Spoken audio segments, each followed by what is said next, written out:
What's up, freaks? It's your boy Marty here to introduce RIP 354 of TFTC. Really can't do the interview justice with an intro, so I sat down with Lord Miles Routledge, up-and-coming adventure. Enjoy it. That's all I have to say. This RIP was brought to you by our good friends at Unchained Capital.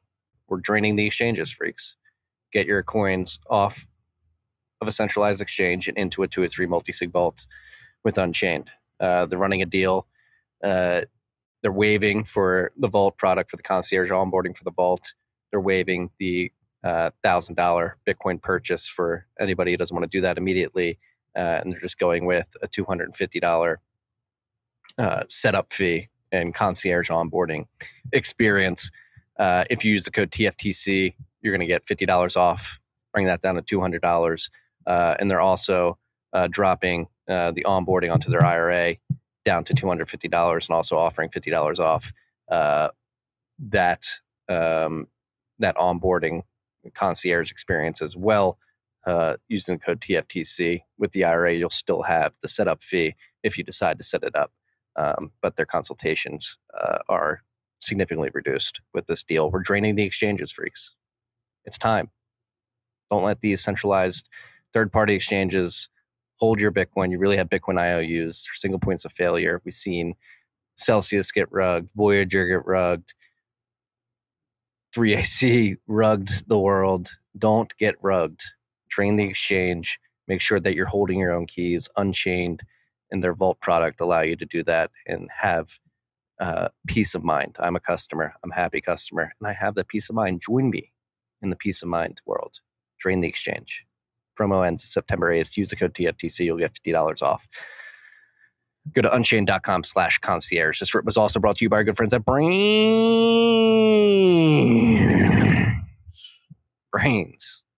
Braiins is here to just make you a better miner at the end of the day. They have the Braiins OS Plus firmware, which helps you idiot-proof your mining operation. If you have an ASIC that's compatible with Braiins OS Plus firmware and you're not using it, you're an idiot because you're leaving sats on the table. If you download Braiins OS Plus firmware on an ASIC that's compatible with it, it's going to help you stack more sats. Only idiots don't stack more sats. So Braiins is here to help idiot-proof your mining operation. They also have Braiins Pool. It'll be officially Braiins Pool in about 11 days here. The oldest mining pool in Bitcoin's existence, still going strong. They're working on Stratum V2 to further distribute the mining pool layer. Go check it all out. Braiins.com, Braiins.com. Not only do they have all these products, if you use Braiins OS Plus firmware and you point it at Braiins Pool, 0% pool fees, and then go check out insights.braiins.com too for all your mining data and calculator needs. This trip was also brought to you by our good friends at HodlHodl. HodlHodl is here to bring you a lending platform that's peer-to-peer, no KYC, no AML. What you do is you put your Bitcoin up as collateral on a 2 or 3 multi-sig escrow. You hold one key, your counterparty in the loan holds one key, and HodlHodl holds the third key. Since you have one key, you have visibility into the escrow account, so you know that your sats aren't being rehypothecated. And if you're paying your stablecoin loan back plus the interest, you're going to get your sats back at the end of the day. Again, Bitcoin up in 2 or 3 multi-sig escrow as collateral. You get stablecoins in return. You go spend those, and as long as you're paying that back plus the interest, you're going to get your sats back at the end of the day. Reminder, no KYC, no AML. Go to lend.hodlhodl.com. Peer-to-peer, baby. This RIP is also brought to you by good friends at Upstream Data. Upstream Data is here to basically take care of your mining needs, whether you're an at-home miner or a company that's mining at scale upstream on the oil field at a utility. For the at-home miners, they have their black boxes, which allow you to put miners in a box, mine at your house, outside your house ideally. You close the box and it takes care of the sound, and it's heat controlled to make sure that your miners aren't burning out. It really is a much needed tool if you're mining at home, especially if you're worried about your wife or your HOA being concerned about the noise. ASICs are really loud. They go, put the ASICs in the black box. You close the black box and it goes from to it's a beautiful thing. Use the code FREAKS. You'll get 5% off a black box. And they're also selling black box bundles if you want to get ASICs as well. Upstream will help you do that. Go to shop.upstreamdata.ca to check out the black box. And then on the back end, if you're an industrial miner, if you're an oil and gas operator, utility company who's making a lot of profits as energy prices are going up, you're looking to diversify into an alternative revenue stream, Bitcoin mining is there for you. And Upstream Data is here to build out the infrastructure for you. You'll get the data centers, you'll get the generators, you'll get the miners. I'm a happy customer of their hash hut. I have a 50 kilowatt hash hut. It's been running flawlessly for many months now, at least coming up on a year. No problems at all. Just have to change the oil. Steve just posted a picture of their first ever Bitcoin mine that got released in the oil field 5 years ago, still producing Bitcoin today, still chugging where it was initially launched.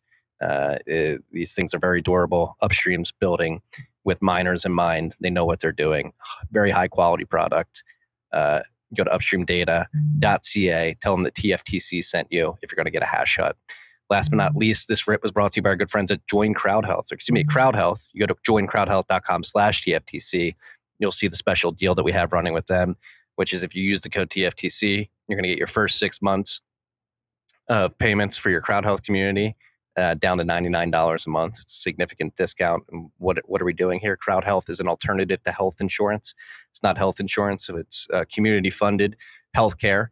So what you do is you sign up for a CrowdHealth account like my family did, and you pay a monthly fee, and that goes into a dedicated bank account that you control, and you can always take the money out of whenever you see fit. You build that account up. If you ever have a medical expense, you tell CrowdHealth, hey, I'm going to the doctor. They say, all right, get the bill, show it to us. You get the bill, you show it to CrowdHealth. They negotiate with the doctor. And then if you do have to pay an expense, all you do is you pay the first $500, and then the bill goes out to the community, and that gets crowdsourced. You get CrowdHealth. 100% of the bills that have come to CrowdHealth have been funded by the community. And again, I think this is a beautiful way to have more sovereign, more transparent interactions with the healthcare system. The fact that you have a dedicated health advocate at CrowdHealth is really reassuring. I have one person that I talk to in regards to my family when we're doing any of our healthcare needs. I'm able to hit up Maggie, say, hey, here's what we need. How should we go about this? And they're there. It's personal. It's not just some call center. It's not a black box like health insurance. They're there to fight for you to lower your healthcare costs at the end of the day. It's a very incredible model, in my opinion. I'm very happy to be a CrowdHealth customer myself. Go to joincrowdhealth.com/TFTC to check it out and see how it all works. Enjoy this rip, freaks.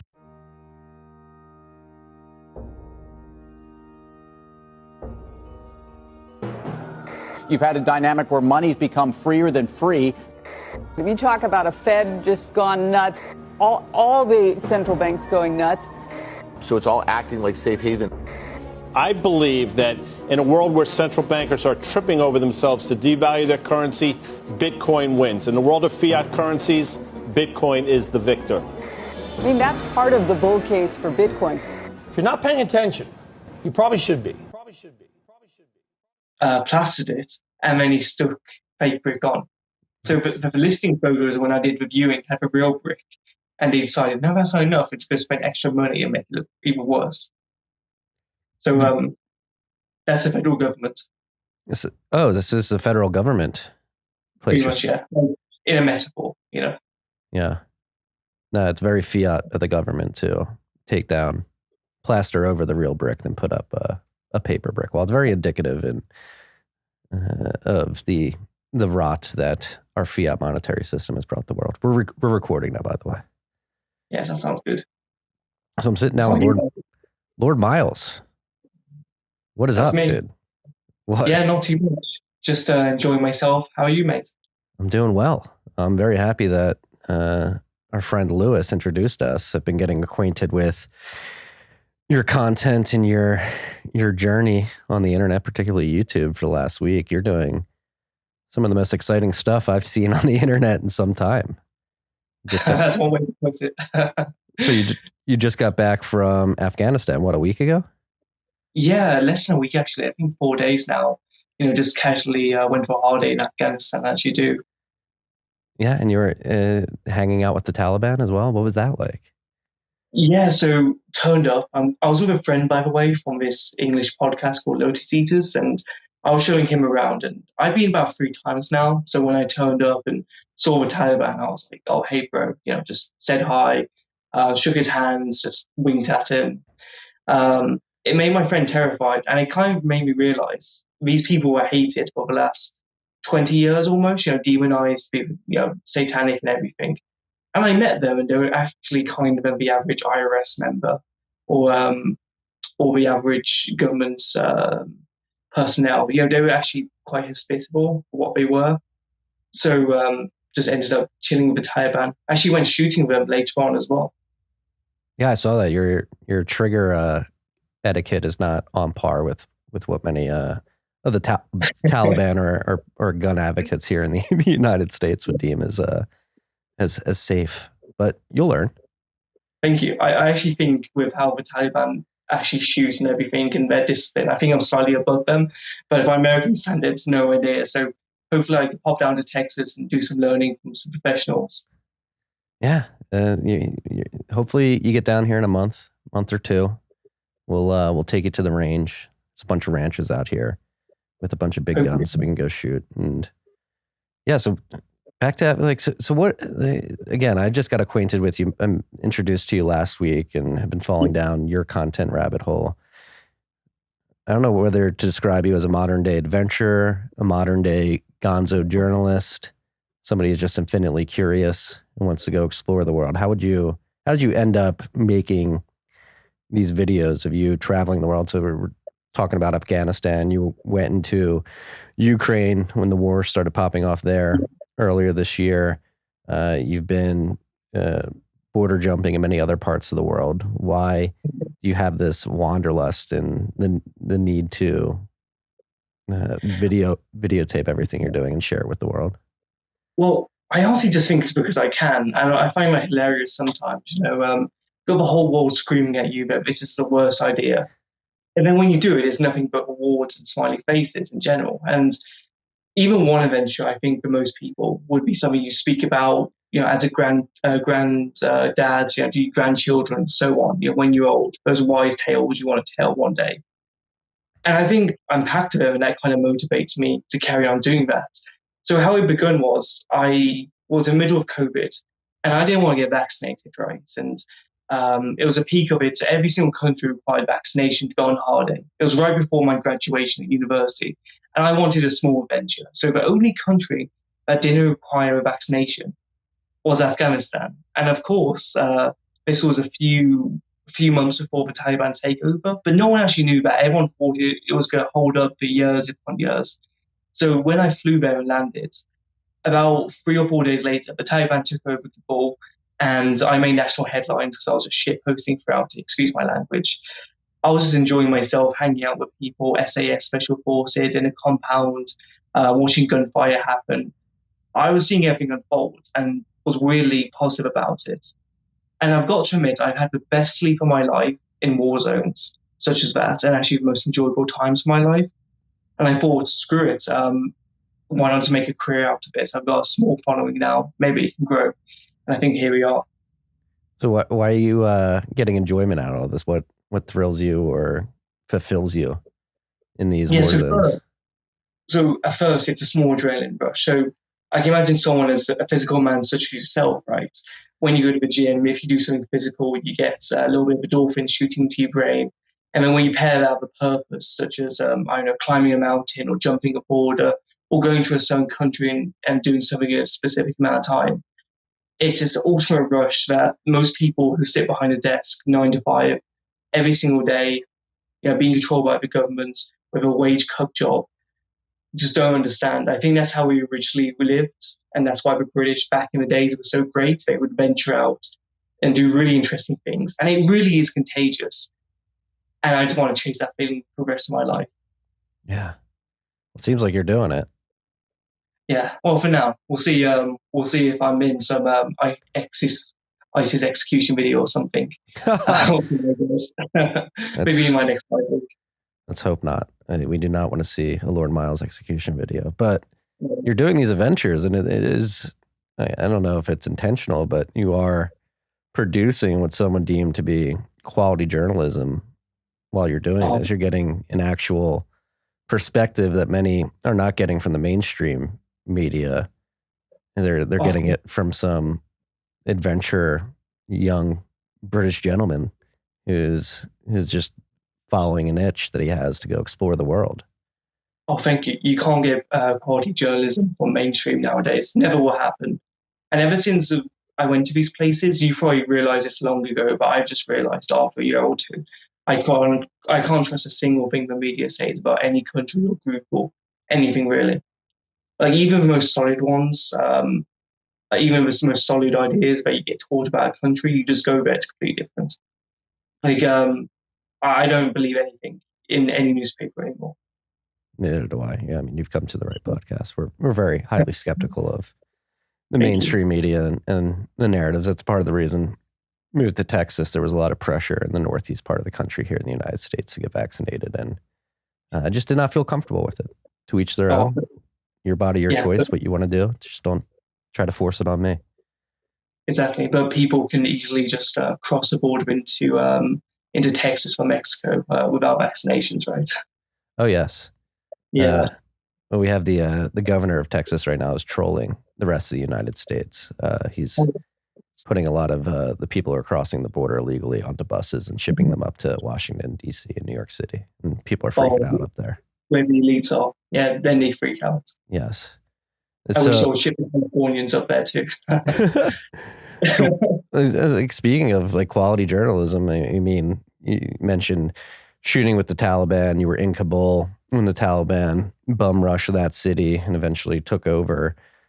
What did you see on the ground? I mean, your latest video you posted was shooting with the Taliban. You went to a weapons market and easily purchased a gun. And that's, I think, one of the biggest lingering questions in the minds of Americans, particularly after the disaster that was the exit from Afghanistan from our armed forces, which had been there for the better part of 2 decades. One of the biggest headlines with that was the fact that we left a bunch of our weapons behind, and they were simply just taken over by the Taliban. And so when you were in that weapons market, were those American military weapons that you were coming into contact with? Yeah, if it wasn't for sanctions, I'd be a millionaire right now. So those US weapons, no joke.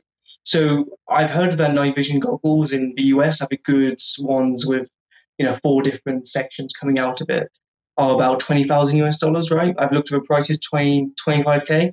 I was finding the exact ones with everything intact for about $300.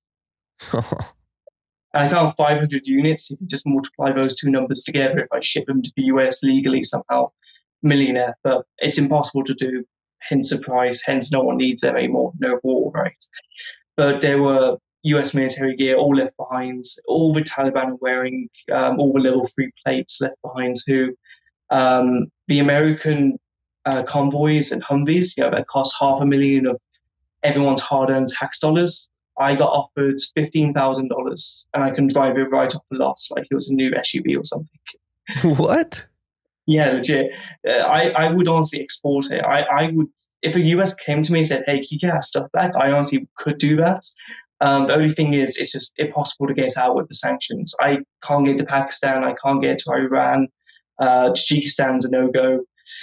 You can just buy up an entire army there for 1/50th the price of something in the US. Who's controlling the marketplace for these weapons and this equipment? Yeah. So in the YouTube video, I met this one guy, and he was kind of a war dog. So he bought and sold weapons to and from Pakistan during the Taliban war. He was actually wanted by the US for 5 years, and they can never find him. Of course, I just rocked up and asked where he is, and they told me within 10 minutes. So, great US intelligence. But I found him, and he's the one he's in Jalalabad, a town near the Pakistan border. He has about 50 million worth of US armory and everything just in the back somewhere, little asset hidey holes, and he just sells them whenever he needs some extra money. He's loaded. Then he just funds various groups around Afghanistan and so on. He just doesn't really care. So that's where your tax dollars went. And then half it's gone to ISIS now because they're buying up because Saudi's funded them. And half it's going towards the Taliban. China bought them up too. So all the R&D that went into that technology, China just bought it for pennies on the dollar and reverse engineered it.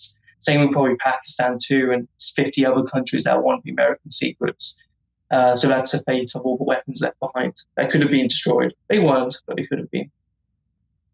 Lovely. As an American taxpayer, I feel like my tax dollars were well spent just handing over very secretive IP to China, Pakistan.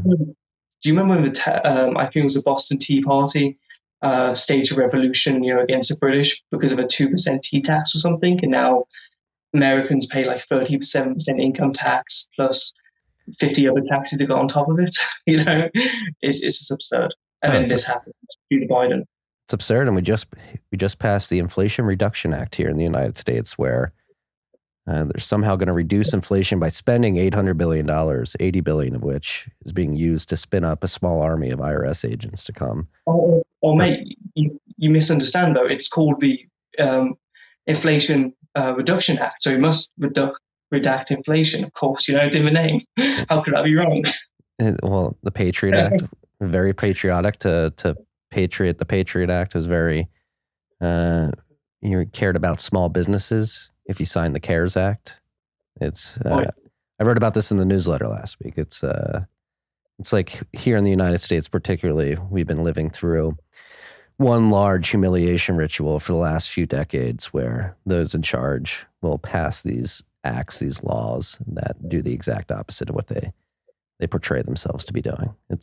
We live in a clown world, Miles. It's late stage crumbling empire activity that we have here. We're literally taking the playbook from the 4th and 5th century crumbling Roman Empire and just replaying it here in the 21st century. It's really crazy times we live in, which is why I think like the work that you're doing, even if it's just a personal rush and again, an attempt to scratch your own itch to go on adventures. I think highlighting these stories and giving this perspective is extremely important to help people in the West, not only here in the United States. I'm sure there's a bunch of sheepish normies walking around the UK as well to wake up and say, hey, like what you're being force fed via the mainstream is not exactly what is happening on the ground here.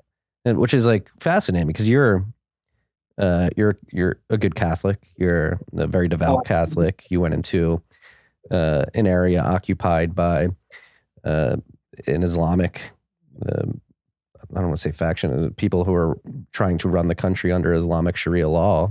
And you walked out intact, not harmed in any way. So what was it like being a Catholic in this Islamic country? So I wore a cross around my neck. I got a few funny looks. No one ever stopped me. I was fine with that. Sometimes I stuck inside my shirts, very rarely though, but I was wearing it around my neck a lot of the time too. And I also brought my Bible with me. So they looked for my bags when I came into the country. Didn't bat an eye, saw the Bible, whatever. They understand that foreigners are a little bit different and they're used to it after the last 20 years. So I've been asked completely fine to some degree, but there were some parts where they said, hey, if they see your cross in this little small countryside, they'll basically just stone you to death. And I was like, okay, well, great way to go. You can go as a martyr. Amazing. Yeah, I am unconditionally not compromising on anything Christian ever. Yeah. Does that drive a lot of what you do?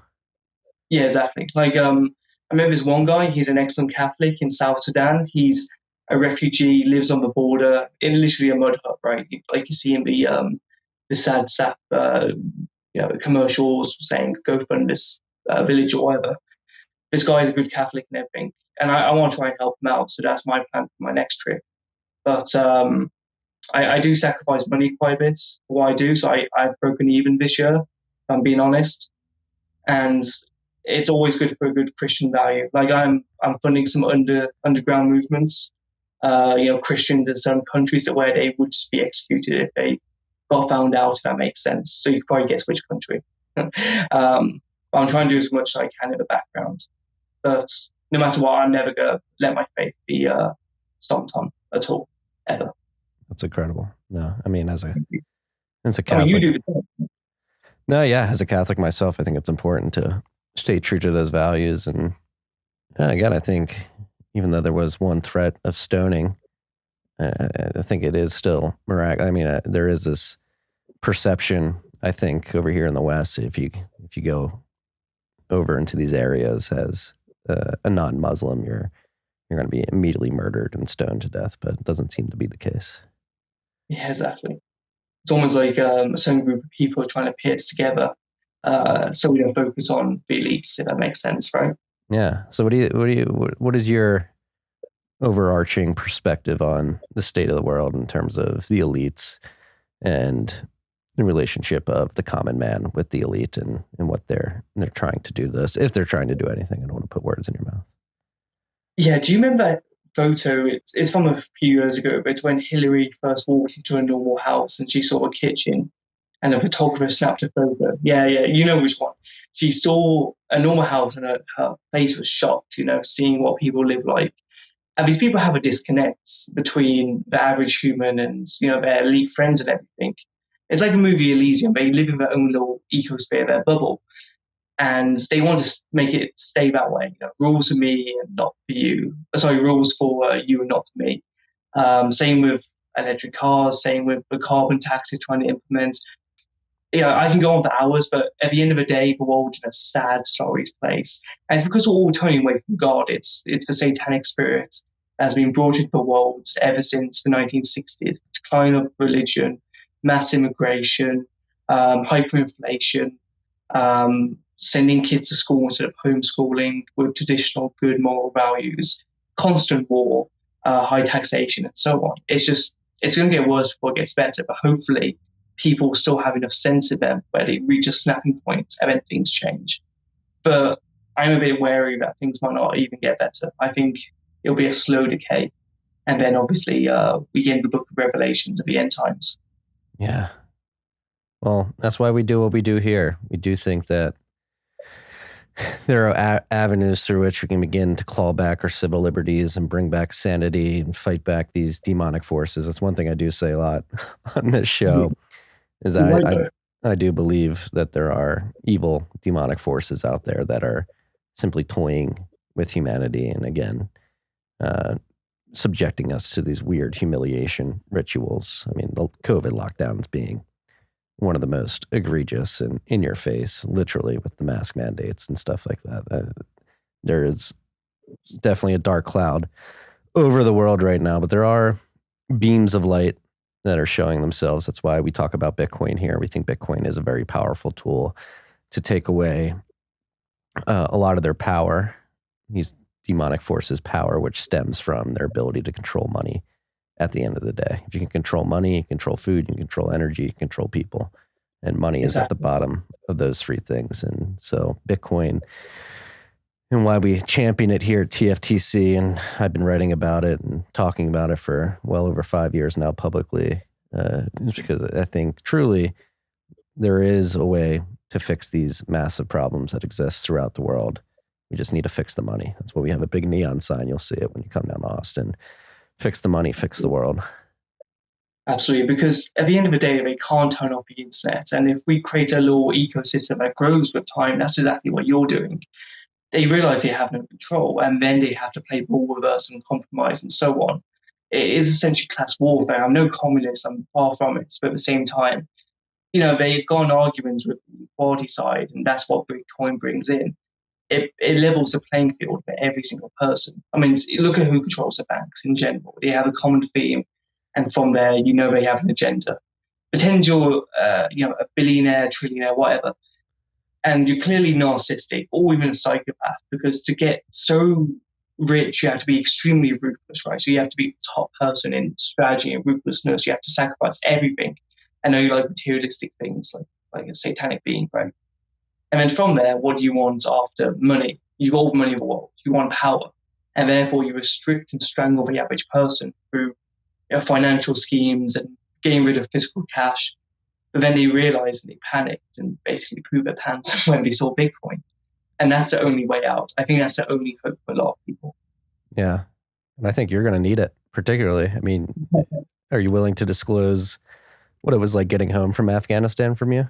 for you? Oh, absolutely. So some people say, oh, I got banned from PayPal or I got banned from eBay. I got banned from the entirety of the EU. The entirety? I thought the last I spoke to you, I thought it was only half the EU. It's the entire EU now? Oh, it's pretty much the entirety of the EU. I looked it up. I think there's like 5 countries that I'm not banned from. And then the UK, which isn't part of the EU, of course, luckily. But there's a special economic zone where you can travel freely within the EU, when you get into this one section. Sorry. And then, that's how immigrants get around really easily when they get across to Greece or whatever. But I'm not allowed to fly there. So when I was transiting back from Afghanistan, I recently had food poisoning, throwing my brains out. I was in that hospital in Dubai, and I flew to Greece as a transit, right? I wasn't even in the airport. I was in a transit-free zone. They scanned my passport. A little beeping sign went off. They gave me this devilish look and pulled me to one side. And they interrogated me for 8 hours like I'm some sort of criminal, right? And they can't tell me why I've been denied entry, but they said, oh, you're banned from the entirety of this zone. And I go, what do you mean? They're like, yeah, Greece, Germany, Poland, France, Belgium, Greece, everywhere. And I go, okay, how am I meant to go home? And they're like, we'll deport you back to Dubai and we'll make you pay like £400 for a direct flight, which is like $500. And I'm thinking, well, wasn't our trial? No, there wasn't trial. They can't give me the reason to. They call up some fancy bureaucrats. They don't have a reason.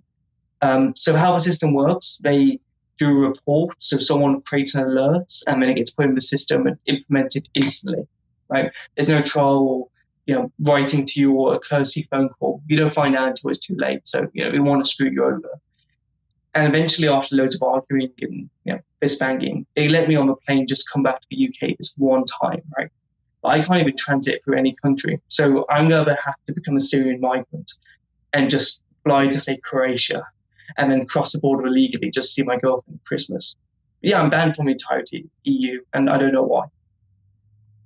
What do you think? I honestly think it's because I went shooting with the Taliban. The only hint I've got is the rule went into effect on the 21st, and that's when I posted a photo of me shooting with the Taliban, like a hint. So I think some really nerdy, soy fields, low testosterone man saw this, just like started crying to himself, I'm having fun, and then just submitted a claim because he's as high up to some bureaucrats. So now I've written with a bunch of lawyers and hopefully I'm going to get it fixed. But 3 years banned from the EU for goofing off. I'd be commended for this in America even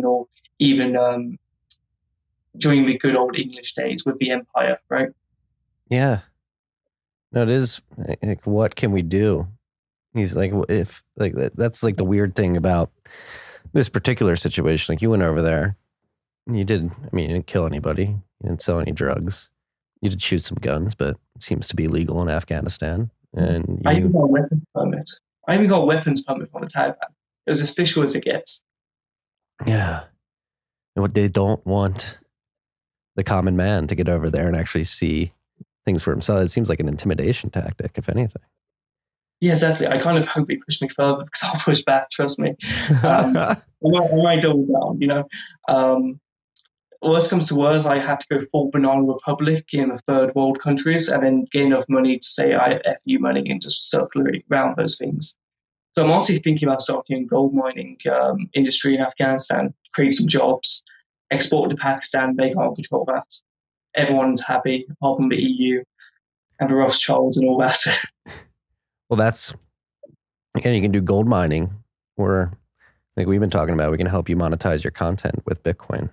Which is the digital gold, much better than gold. Exactly, yeah. That'd be good. And then, they're going to be crying in some office round somewhere, praising Moloch, praying on my downfall. It's not going to happen. Moloch, this one got away. Being on this list, being banned from the EU, going into these war-torn areas. Let's talk about Ukraine and your journalism there. What was that like in the beginning of the year? How'd you end up there? Casually as you do. So I hear about Ukraine happening and I think, okay, I'll get there far in advance. So I'm there on day one, right? I want to see things pop up. I want to see the fireworks. So 2 weeks before I turn up, and so I go straight to Donetsk, right, and I go to all the steady areas where the war line is as it's about to break out. And I see nothing's happening, and I think after 2 weeks, well, maybe it's a false alarm, whatever. And then I fly back. And then 6 hours after getting home, I wake up to about 20 missed calls. War had begun. So again, I get down to the airport and I get back on the last train from Poland into Kiev, and then boom, I'm right at the forefront. I go all the way to a town called Kharkiv, which is the most strategic, important town apart from Kiev, right? And I'm just meeting up with some Ukrainian special forces. They detain me thinking I'm a spy. They just check out all my stuff and say, actually, you're kind of legit, fair enough. Hang out with us in the school building. So they occupied a school, right, for their base. And they're using their phone flashlights, like the front end of the phone, the screen, to kind of look through it, look through the actual school to navigate. And they were just eating food together. They're really surprised I'm actually not a spy. They flick through my passport and they're like, how did you get to Afghanistan? They're like 20 years old, as you do. They're a bit bewildered, but, we're just hanging out together. And suddenly we start getting shelled. And then we start running downstairs, evacuating. Everyone's grabbing the gear. The building starts shaking. Rubble falls on the ceiling. I'm wearing a helmet, so I actually get hit with a little bit of rubble, and that would have given me a concussion or cut something open. And then we get to the basement, and there's a bunch of Ukrainian soldiers, some of them women, which was quite nice to see. And I just chilled down there as the bombing happened, calm as a cucumber. They were actually quite surprised. They invited me for a few more nights. I was just chilling with them. I got a escort in their military vehicle back to my hotel, which was surprisingly still open. And then I just hung out on the front lines for as long as I could before we had to move back and evacuate. How did your experience on the ground compare with what has been reported? So this is the worst thing I've ever seen, and this kind of made me lose hope in the media, like the last speck that I had left. So this was CNN, by the way. I was going outside my hotel in Kiev, and there was this other hotel right next to a very fancy hotel they put all the journalists in. And then I'm just having my morning coffee with their equivalent Starbucks in Ukraine. And then I see the CNN people, right? They're saying, we're on the front lines, we're really scared, there's shooting happening right behind us. If we turn the corner, there's a head's going to be taken off. And I'm thinking, wow, okay. And then I check Google Maps, and we're 10, 15 kilometers from the front lines, 10, 15 miles. And I think these people are just lying for dramatic effect. And then I look around the street, and there's people walking their dogs. There's people just selling in markets right behind them. So these people are lying through to your face on TV, and you're paying TV subscriptions. And I saw that consistently on the ground. I even did this thing where I live streaming in live streaming in Ukraine with my phone, and I started walking in the middle of the interviews, walking past them, right? And then saying, oh, look, the amateurs are here, and just pissing them off in general, because they were portraying this as some huge war zone, and they were risking their lives being here. But it was just the middle of the city centre on a normal day with some soldiers around the corner just on high alert.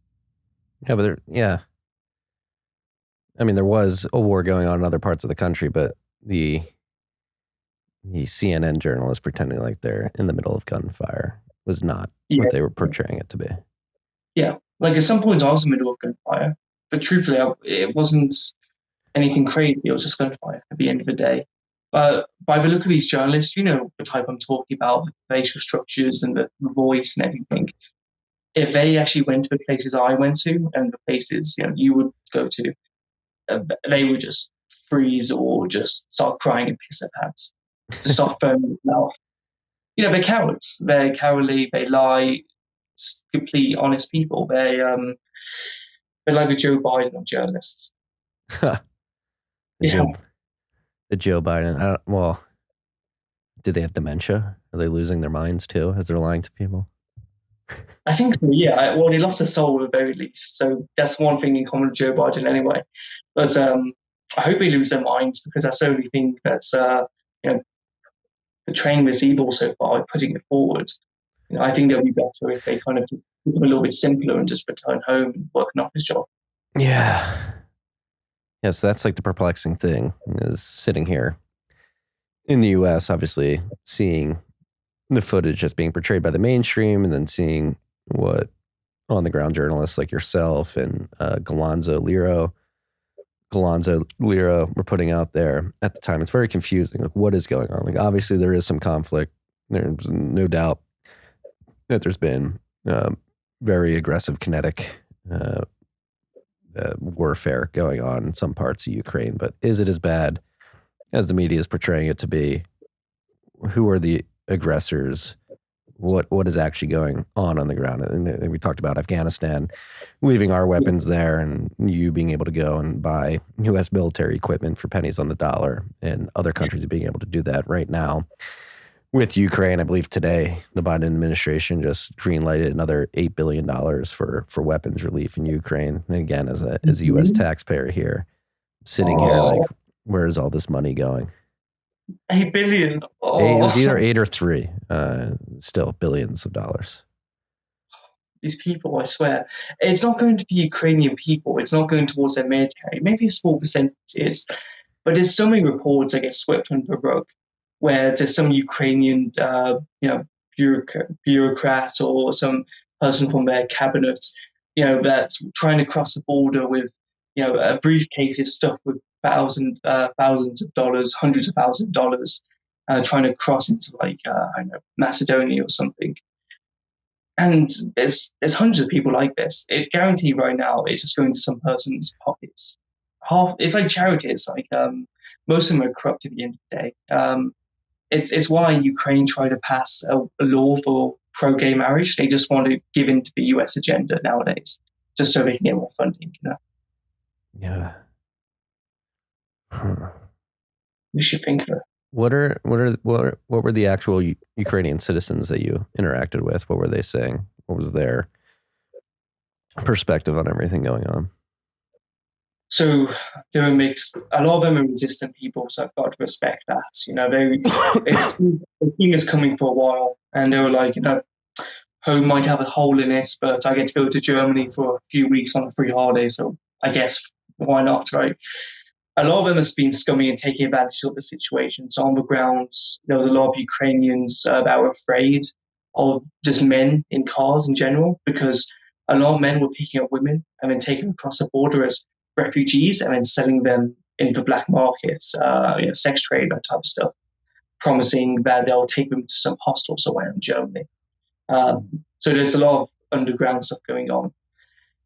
A lot of the soldiers, though, a lot of the everyday men in Ukraine are very high-spirited. So there's this crazy bond going on between the men where they're really robust, they're doing good work, high spirits, and they're clearly exhausted, but at the same time, you got to respect them and what they're doing. They're just trying to keep things together. They've got a family that's now 200 miles away, safe and sound, and they're just fighting so they can see them again. And they're caught in the middle of this whole crap show, excuse my language. And a lot of the women too, a lot of them are a bit frantic. So I remember I was at this train station going from Kharkiv back to Kiev, right? And the train station queue wrapped around the train station, and this was a big train station. It wrapped around about 4 times, and the waiting time was about 8 hours at -5 Celsius temperatures. And then when you got in, it was stuffed, and then you had to push your way to the train station. The women were going hectic, and they started pushing other women on the tracks by accident, which caused major delays. So women and children were cracking their heads open on tracks, falling onto it. And that was never reported. And they would constantly argue and bicker. But there was some people that were actually very grateful and actually putting up with the situation. So my friend and I, we bought a car in Poland, like the crappiest car we could buy, $500 maybe.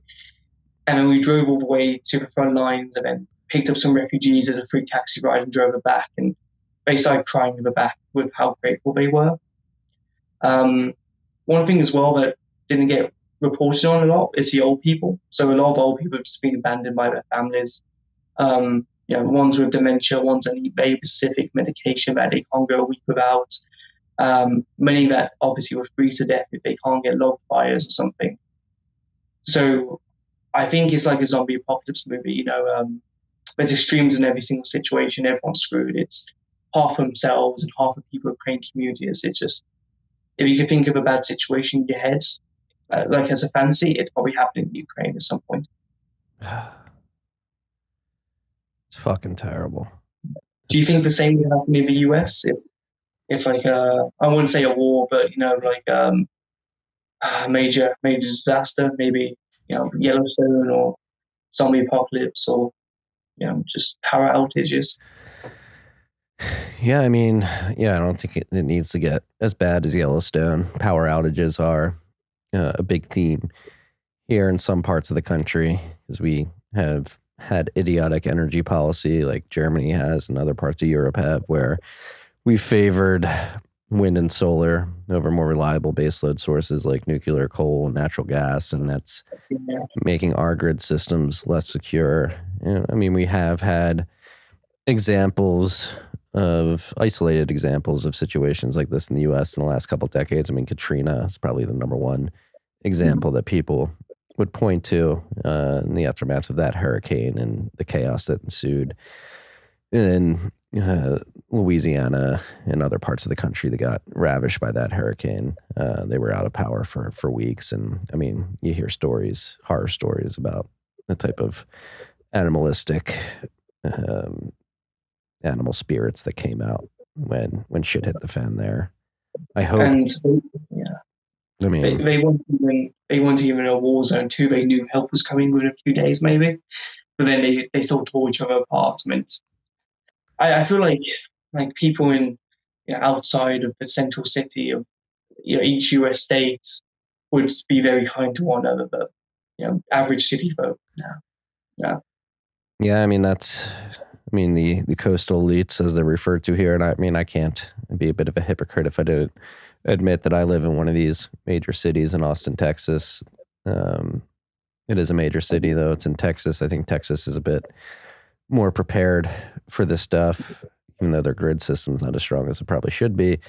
But I do think the gun ownership numbers here in Texas would sort of create a game theoretical situation where you probably have more peace, because people would just assume that everybody else has a gun, so you're less likely to fuck with them. Excuse my language.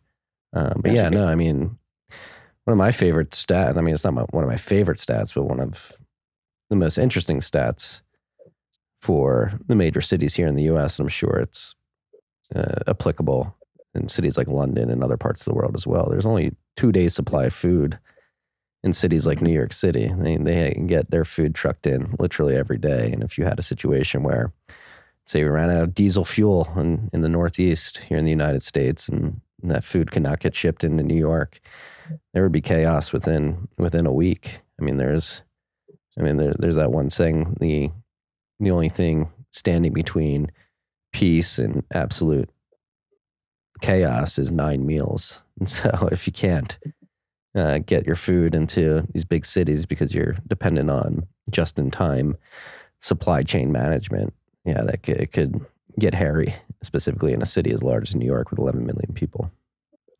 Yeah, exactly. And people don't realize too, they stick all their life savings with banks, which don't care about you.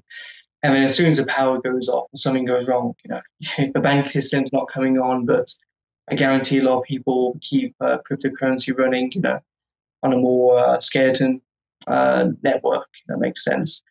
And then obviously cash and everything will be good. But the banks will fail and they'll abandon you, and you'll lose all your life savings. It's just numbers, not actually anything apart from the other things. This is why we Bitcoin. This is why.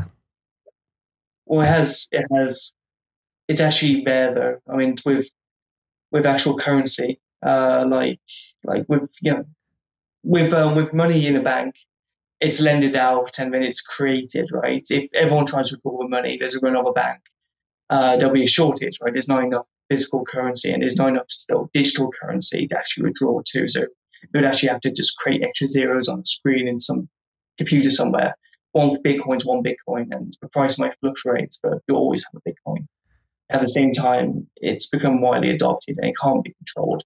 Because the first thing that happened when the world hits chaos, like say like a national Katrina, they'll try and restrict money as much as they can. I mean, you've seen Sri Lanka, right? What happened? They said you can withdraw like $400 a week equivalent, and many people have wanted to have surgeries that are like $18,000, right? So imagine getting told, oh, sorry, grandma has to die because the government's big daddy said you can't withdraw money. It'll be the same thing in the US, but with Bitcoin, you can just do whatever you want. So it's free.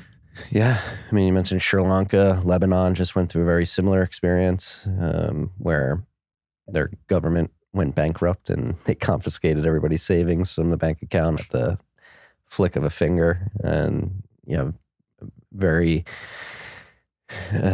disgruntled citizenry there. I mean, there was a story out of Lebanon a couple weeks ago of a gentleman holding up a bank for his life savings. I believe it was like $250,000 US equivalent. And he was holding up the bank, and people, you would assume here in the West that people will look at that gentleman and say, oh, he's a kook, he's crazy, he's got to be taken care of. But apparently the people in that city rallied around him, and there was demonstrations going on outside the bank as he was holding it up in support of him. And that's a scary situation we find ourselves in today. Where Sri Lanka, Lebanon, Argentina, Venezuela, China, you name it. There's a bunch of instances of the fiat monetary system falling short and really screwing people over. That is driving people towards the edge. I mean, I wrote about it earlier this year.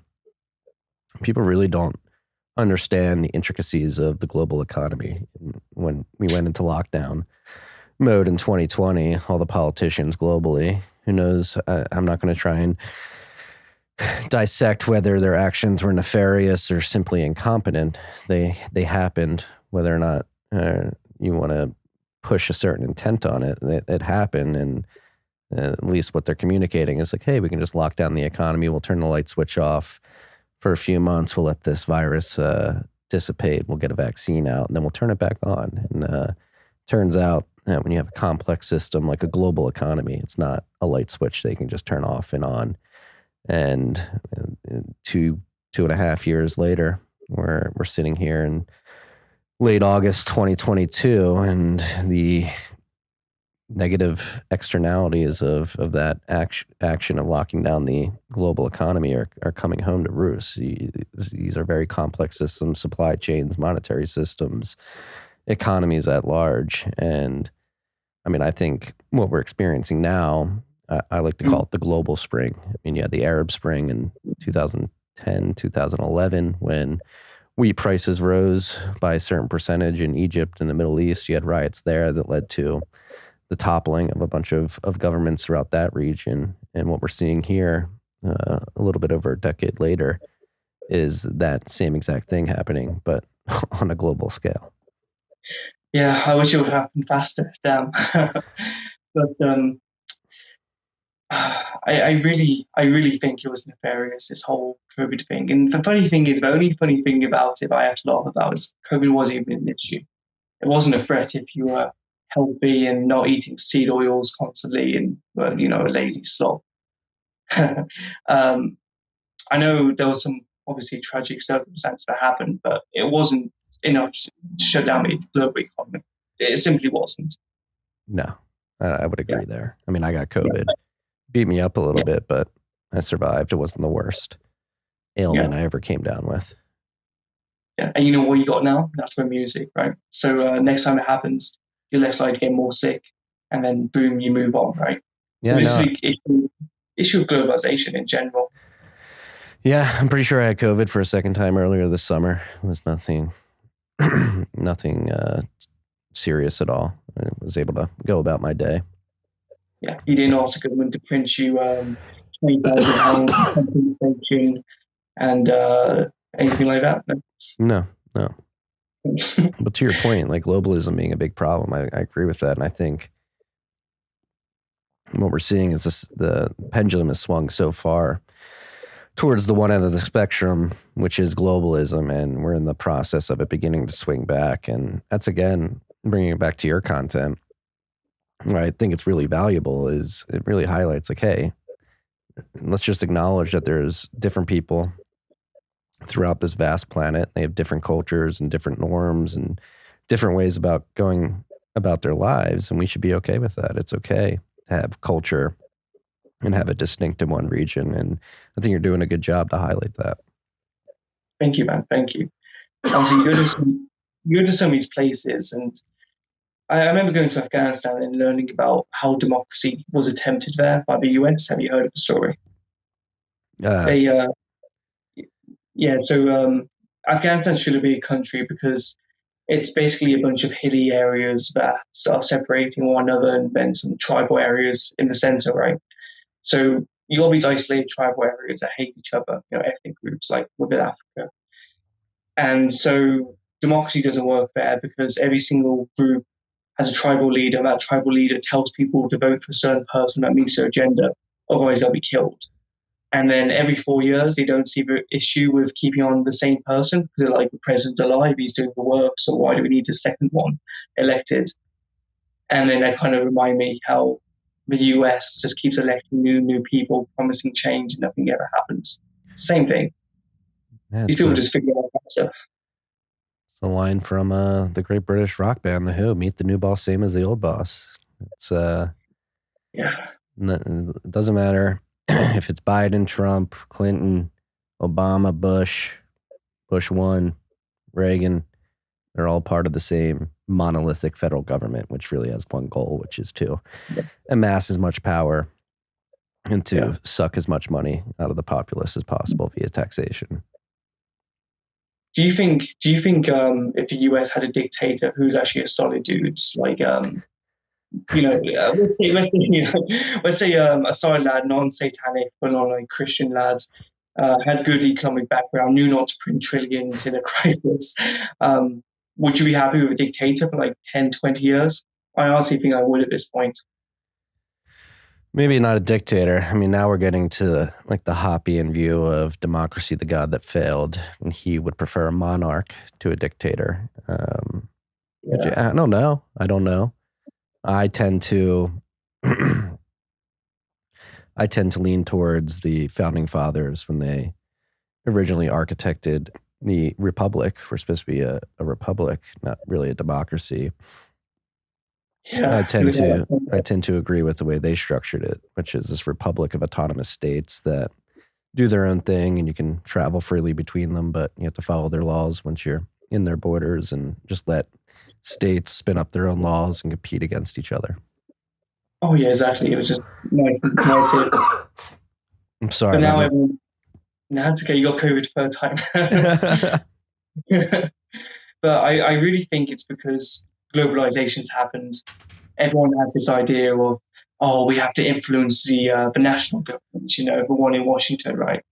And so it's mostly white women on Twitter and TikTok and all this, think they have to make a huge impact. But at the end of the day, you have to look at your own community and your own little, group of people in a way, such as, a small town in Texas, let's say, back when they looked after the the little regional governments. And then if you just look after eternal policies right there, everyone would be happy. But now everyone wants to pull and take part out of the national government and take their little drink of blood, and then the entire country just going to crap in general. You got one? I got another water to clear my throat, but no, I agree with that. And I mean, even before that, I'm drinking from my Taliban mug right now. I'm drinking whiskey from there, piss everyone off. That was on both sides. Piss everybody off. Get the Taliban mug, put some whiskey in it, piss off the UK government, the Taliban at the same time. Actually, I got a thought. What's your opinion on the UN in general? I'm sure it's positive, right? I think the UN should be abolished. Exactly. I hung out in UN I hung out in a UN camp, one of those compounds, during my stay in Afghanistan. So I was with them at lunch and dinner every single day. And these people are incredibly racist against Afghans and people in general. But at the same time, they're morally corrupt in their own subtraction. They're morally corrupt in every single way. they hate mass immigration and they hate the people they claim to help. They have this morally superior mindset where they think, they're the best God gift to Earth because they gave one man a peanut or something, for lunch, or to eat their fancy dinners. They think, it should be a gift just to travel to a different country and no one should be able to do it.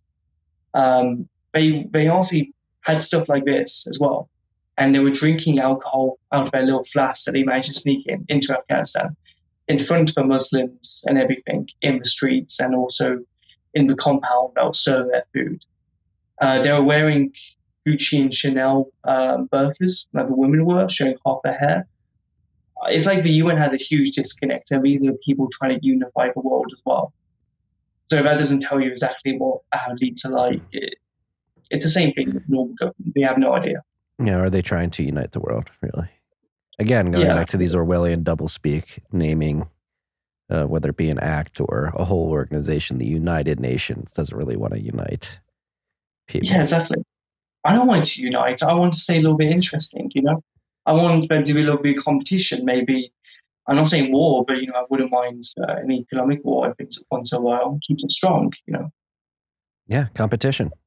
That's how we got here today. It's how we have the ability to stream this video and this audio across the Atlantic Ocean and have this conversation. It was a competition between different economies across the world. Yeah. It was a Soviet and the US, and then they thought, internet would be good for secret communication, and boom, it came to us. Right? I would love us to have like a really manly, hyper-masculine dystopia, but we're the gayest dystopia right now, aren't we? Oh yeah, we're deep in the dystopia. That's the craziest part is people don't realize that they think they're living in a free world, but they live in a modern day dystopia. That's why I actually think, again, going back to like the pendulum reaching the far end of the spectrum and beginning to swing back.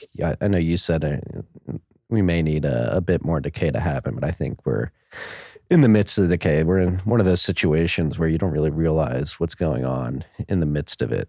It'll only be recognized in posterity when it's written about in history books. People, I've said this on the show before many times. Somebody in a history book at some point in the future will pinpoint a date before today, probably around 2008, where hyperinflation started.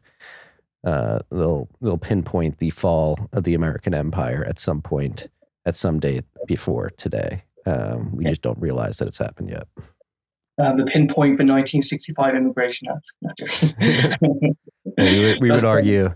Here we would argue 1971 when Nixon, with Bretton Woods too, when Nixon officially ripped us off the gold standard for good. Yeah. You needed the gold standard, honestly. Well, that's why Russia's economy is doing so well now. Even the Afghan economy, I think they're tied somewhat to the gold standard still, right? So the Taliban are actually a little bit more stable than Europe and you guys, right? Actually, that's one thing about Afghanistan too. Crypto is huge there. It's meant to be banned, but it's huge. I think you would love to hear that. What was your experience with Bitcoin there? So everyone realized during the Taliban takeover that they can't access their bank accounts, right, that the US set up. And eventually the US is going to seize it if it falls in Taliban hands, right? So we thought, screw it, I'm going to download Binance or whatever and just stick all my money there and wait for it to settle, let the dust settle. Maybe I can bring my money out because either that or the Taliban takes it. So I'll take a risk.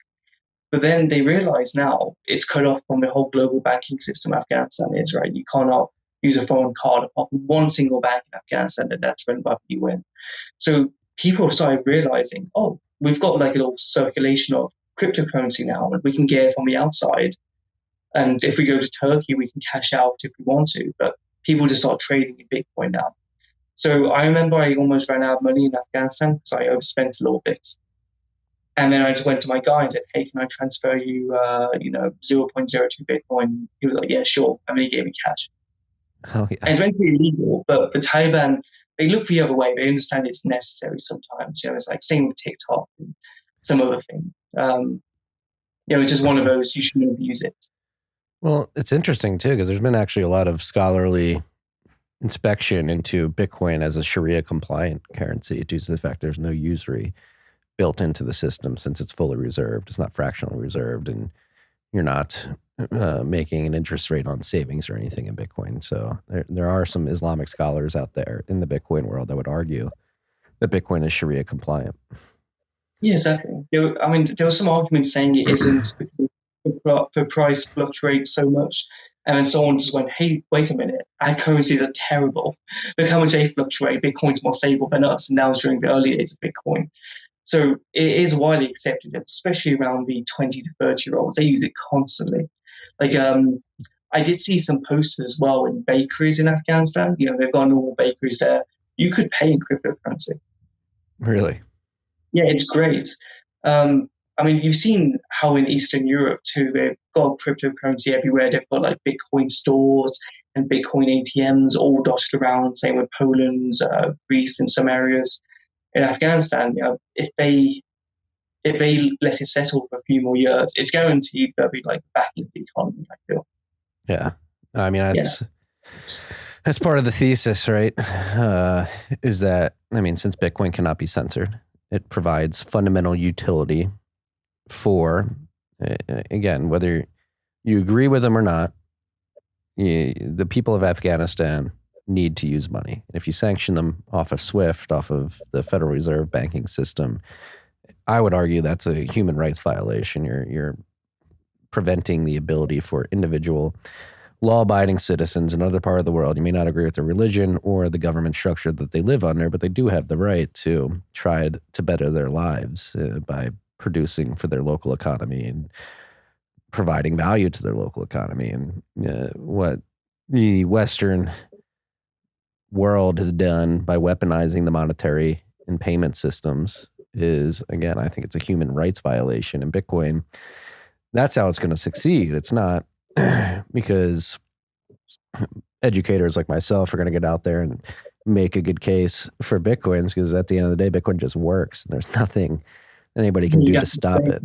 It's when all else fails and you have no alternative to turn to, Bitcoin's going to be there for you. It is a peer-to-peer distributed cash system that will propagate transactions in a distributed fashion. And the way the mining aspect of Bitcoin works, it's globally distributed as well. So even if somehow the US government tries to sanction Afghan citizens from using the Bitcoin network by telling United States miners not to include their transactions in a block, number one, it would be hard to identify those transactions if Afghan citizens are using Bitcoin correctly. But even if they were, let's just play it to the scenario that they are able to identify them and put them on the list in some way or form. Luckily, there are miners in that part of the world, particularly Iran. There may be some in Afghanistan as well that are contributing to the addition of new blocks to the ledger, and they'll include those transactions.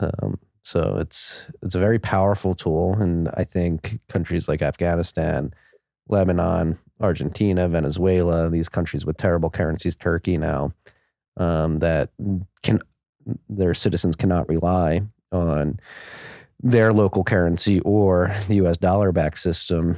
They can't depend on their local currency because it's shit, because they're printing too much of it, and they can't depend on the dollar because the Western world has decided to cut them off from that system. Bitcoin is that alternative that's going to be there for them. You're going to Sudan, similarly down there. The African continent has been essentially enslaved by the fiat monetary banking system. There's a really good story, not a really good story, but a very good example of this is Senegal. They essentially had the French central bank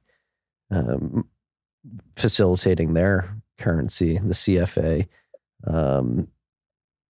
And one night, the French central bank, these bankers in France decided, hey, we're going to devalue the CFA that the Senegalese citizens are using. We're gonna cut the value of it in half overnight. So people in Senegal woke up to their money in their bank account being worth half of what it was the day before because some bankers in France decided to make a policy decision. It's completely ass backwards and evil at the end of the day.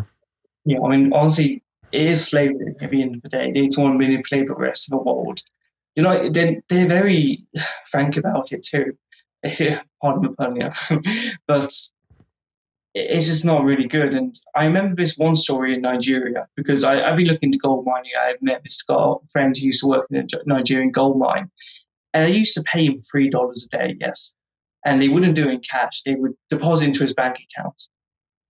And the currency was devaluing so fast that he had to withdraw within less than 3 days or something. But for withdrawal fee to take out any money from the ATM anywhere in Nigeria was $6. So imagine, so imagine you earn like $100 a day, then you work for 3 days, and your withdrawal fee is $200. It's honestly insane. I mean, these people are disconnected from what happens in these countries.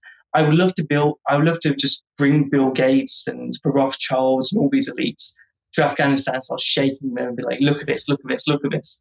And I think they would finally understand. I think they probably know what they're doing at the end of the day. I think they're just straight up evil. And they do like the power, it seems. They do like the power. Yeah. I mean, they want a new world order. I mean, you've seen that. They blatantly just take your face, your life is going to be miserable. We're going to control you. We think you're stupid. We think you're a loser. You're never going to climb a social ladder. We'll give you small trinkets every once in a while. Doesn't matter that your grandfather in the 1960s had a bad life. Doesn't matter. This is how it is now. You have to pay a carbon tax. You have to drive an electric car that can be shut off at any time. It's all about control. What made you this way? You're 21? 22 now. 22. Yeah. You're young. Hairline is like 35 or something. You were born in 2000?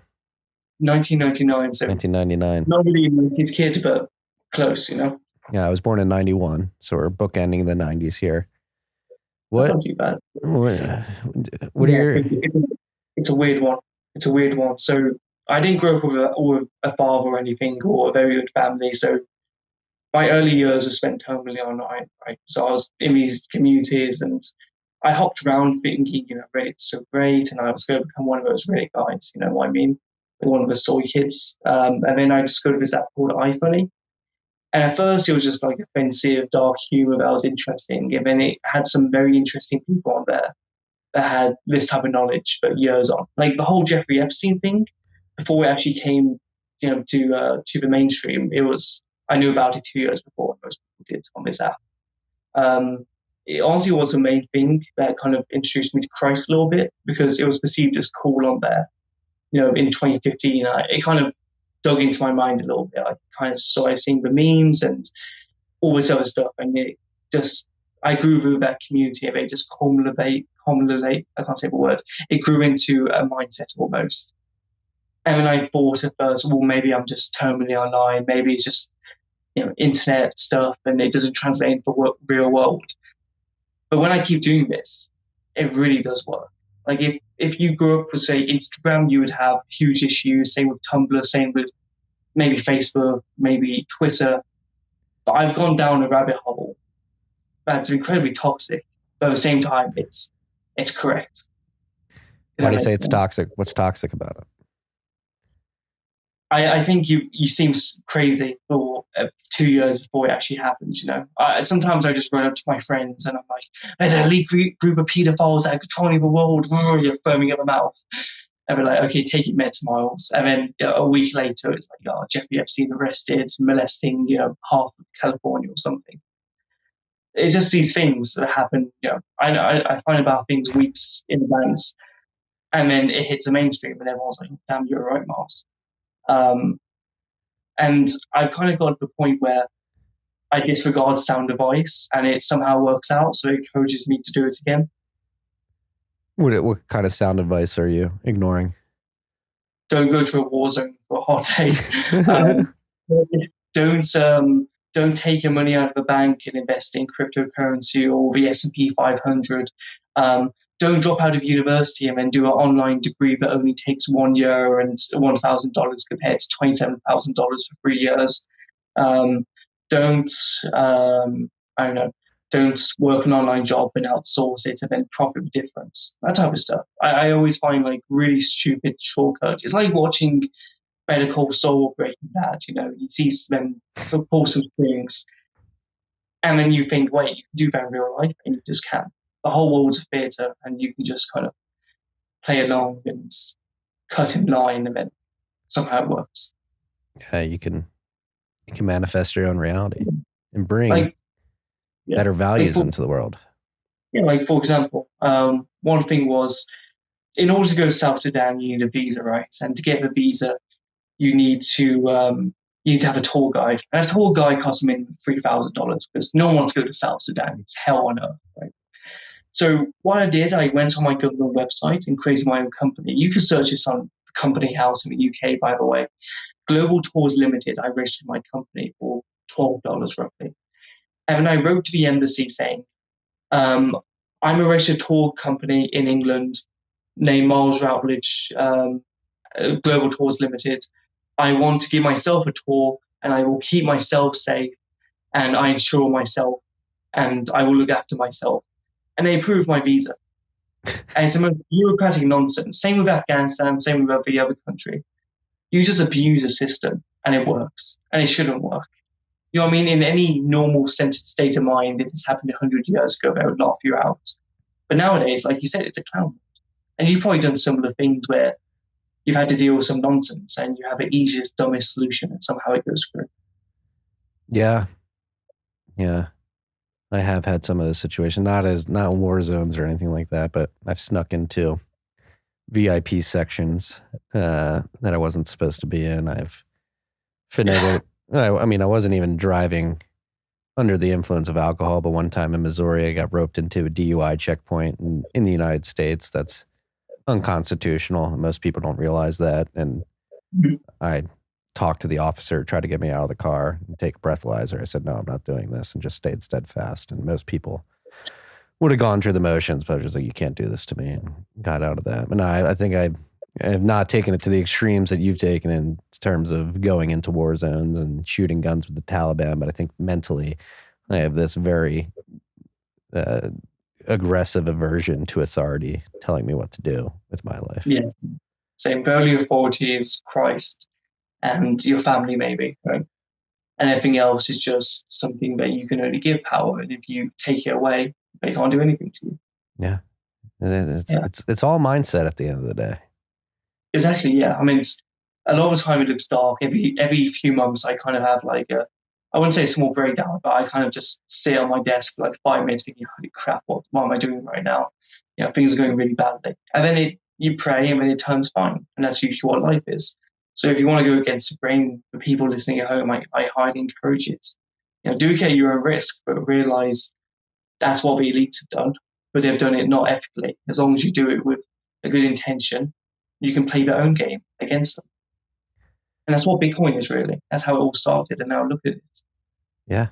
I think that's what drew me to Bitcoin, was that aversion for authority, and the fact that as I studied economics in college, in university, and worked in the hedge fund world out of school, and really got a behind the scenes look at just how fucked up the financial system was, and decided this is not working. This doesn't seem fair. Found Bitcoin at the same time. I was like, this seems much better, a much better alternative to this hamster wheel that everybody's running on, which is the traditional fiat monetary system. I used to work in wealth management, so I'm with a similar background from you, right? You did more complex stuff. I just told people whether they're poor or rich, right? But I honestly think the financial system only upholds is because it's so convolutedly complex that most people can't grasp how stupid it is, so therefore the confidence is high until someone realizes a flaw, like in 2008. I guarantee, you know, every crash, there's always a Netflix series or story or movie about some autistic guy who was just really smart and actually asked questions and then realized, oh, this whole security or this derivative is actually retarded. Well, why would we have this? I'm going to bet against it. And then he bets against the entire economy or the bubble, and then he wins. And I'm guessing you saw that. You just saw, like, why is this working? Or why do people believe in this stuff during your job? Yeah, for me particularly, I worked for a fund. We traded currencies, among other commodities, and part of my job was following central bank announcements. And this was in like 2014, when Janet Yellen was the Fed chairwoman. And I mean, I've told this, I'm sure you freaks who are listening right now, I've heard this story, but I don't think you have, Miles, and I'll never forget the one day, and there was a FOMC meeting, and Janet Yellen gave her comments, and was nothing really special in her comments that really affected monetary policy, but she was wearing a purple suit, and people traded the U.S. dollar and foreign currencies off of the fact that Janet Yellen was wearing a purple suit. They said, she's wearing purple, it's very regal, she's feeling strong, so the U.S. dollar must be strong, and she must be feeling very confident right now. And so markets didn't take the words that she said during that meeting, but they took the outfit that she wore and decided to trade on that. And I said, for the global reserve currency to be trading off of what one woman decides to wear in this little meeting in Washington, D.C., and that trading of that currency after that meeting has a profound effect on billions of people the world over. It doesn't really make sense to me. I hope she wears a dress. Do you remember that dress where they said, is it blue or gold? Oh, yes. I remember if that. you're walking like that, imagine. But honestly, I feel like it's a strategy for CFA qualified people. Yeah. No, yeah. It's a clown world. It's a clown world. Yeah. I mean, there's so much money in the world, but it never trickles down. It's just for these people to play sick games like that, right? Yeah. Yeah, so going back to your background, I didn't realize that you didn't grow up with a strong family. Do you think that experience in your upbringing is driving a lot of what you're doing now? I don't want to say filling a void, but trying to find something that maybe you didn't have when you're growing up? I think so. So I'll give a little backstory to my family. So I had a mother and I was IVF, so I don't know my dad's, like, never going to know him. You know, he signed my piece of paper saying, never want to know you, lol, tick. I mean, that was the end of that. And we grew up on welfare, so it was very tough, and I was always intrigued about money and travel and the outside world. I was stuck in this rough little town where no one became anything. And my mother had five sisters, so I had five aunties, right? And including my mother, all of them were alcoholics, all of them were deadbeats, all of them were on welfare. And they were all like angry with themselves and each other. So one day, I don't know why, I think it was because I was mixed with, someone random maybe, and I got some good genes inside me. I got lucky. And I kind of looked back and thought, this is terrible. I do not want to do any of this. I actually want to make a name for myself or do something about it. So, I actually wanted to travel outside my small town, and I didn't want to drink alcohol. I actually wanted to go to church. They were all atheists, or they would claim to be Christian, but they never did anything Christian, those types, lukewarm types. And it was one point I was actually made homeless because I went to university, right? I applied. And my own mother kicked me out of home because I was paying her rent for my part-time job. She wasn't employed, by the way. I was more employed than her, so I was technically earning more money than her. And I was paying for my own food and everything since I was 14. And because I was going to university, she didn't want me to leave because then I would stop paying for rent for my part-time job, which was illegal, by the way. She wanted the extra money because very simple person, right? So she made me homeless on purpose so I wouldn't pass my university exams. So I would stay at home and then continue paying rent. So it was an incredibly messed up situation for like a 17-year-old me, right? Because I had no guidance, I had no father figure, friends had disintegrated, that home family life, you can imagine, right? It was a lot worse than I described. And then it got to a point where, if I'm being honest, I was going to kill myself. No joke. I was realizing if I didn't get into university, and it's funny at the time, but funny now, at the back of the time, it was serious. And I was very depressed. I had a very specific plan, like very intricate plan on how I was going to jump off Birmingham City Library. So off myself, because it was like I was going to become homeless. And at that point, I was homeless for like a month or two, on and off, and I was still going to school. And I went through a breakup a few years ago that I was still bitter about. I had no friends. I was cold every single day. I had barely ate food. I had no family, any support structure. And I was like, I'm going to be homeless. I'm just going to off myself. Like, screw it. And the plan was in motion. I was on the train to that train train station where I was going to climb up that building, get the library and jump off. And then I got results saying I actually smashed my exams, and I was just incredibly lucky. And then I was in shock. I was convinced I was dead, right? I was convinced I was dead. In my mind, it was my last day. And I felt like I was walking in third person. I felt like a ghost. All the symptoms of something very bad. And then ever since then, I was like, damn, it must be God. And then that's how I strongly believe in God. So every time I go on my travels, I'm incredibly calm because it's nothing like that situation in comparison, right? There's no emotional connection. And if I'm tortured or dead, I still know God saved me that day. So I'm ready in his debt. I'm living on borrowed time technically because he saved me that day, right? God saved me on that day. And if he wants me to die, so be it. Fair enough. I don't want to die, but like, fair enough. That's his plan. Thankful for the extra days he gave me. And if not, well, I'll just carry on doing my jolly thing, doing some charity work as I go, exploring, telling some truth, and trying to be a good person. Holy shit, man. Yeah. That is some divine intervention right there. Thank God. Yeah. Thank God for intervening that day. Because, I mean, I don't think many people who are listening to this know who you are yet, but I think that, again, like I've been saying, the work that you're doing is extremely important. I think you are on your way to making a profound impact on this world. So, again, thank God for that intervention that day. Yeah. It keeps you up at night sometimes just thinking about it, but then, when you're debating, you smile about it, It kind of runs through your head, but, it just, I had the special forces soldiers in Ukraine. I was just walking through the war zone. There's explosions going on behind me like a Michael Bay movie.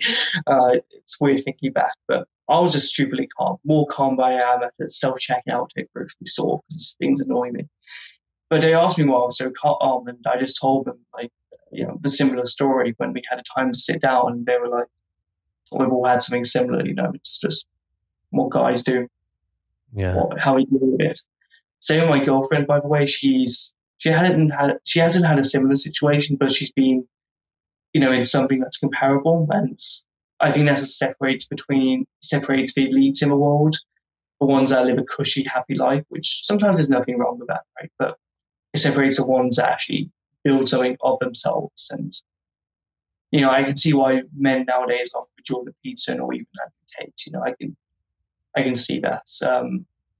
But hopefully they realize Jesus Christ is the one that kind of brings all the guys together. Yeah.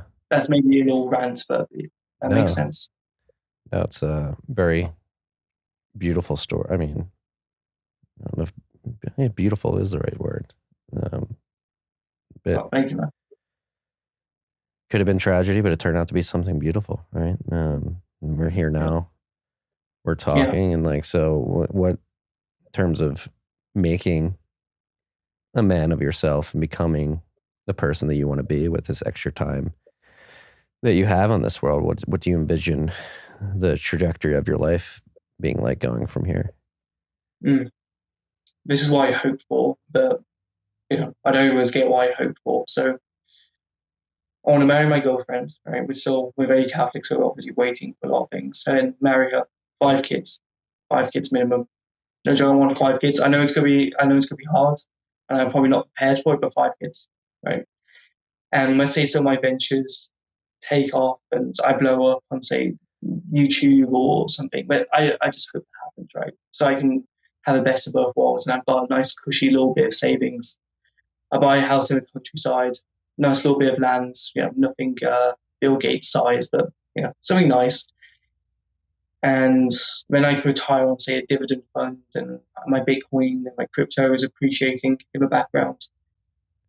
And my kids, I homeschool them, and I've got a few books written. I've almost got one released soon. And I've got an interesting Wikipedia page, a little bit of infamy, right? Hopefully go down history, I'm hopefully lying on my deathbed at an old age where I've slipped on a banana peel and I'm eternally bleeding, nothing more related. Yeah. And then I'm surrounded by, my kids, my grandkids, and my great-grandkids, and they can say, oh, you did good. I'm like, pretty good. And then I meet the big man. Seems like a great life. Would be nice. But, it's probably going to be a war, or it's probably going to be, a shootout with the UN in a compound deep in Afghanistan. Well, that's the frustrating thing about your story right now. Because again, you're banned from most of the EU. Definitely on some list. You're probably going to get. I know you want to go big on YouTube, but they'll probably kick you off at some point. You're bringing too much truth to the world, and like what you just described. You just want to live a good life, have a good family. Yeah, raise good values.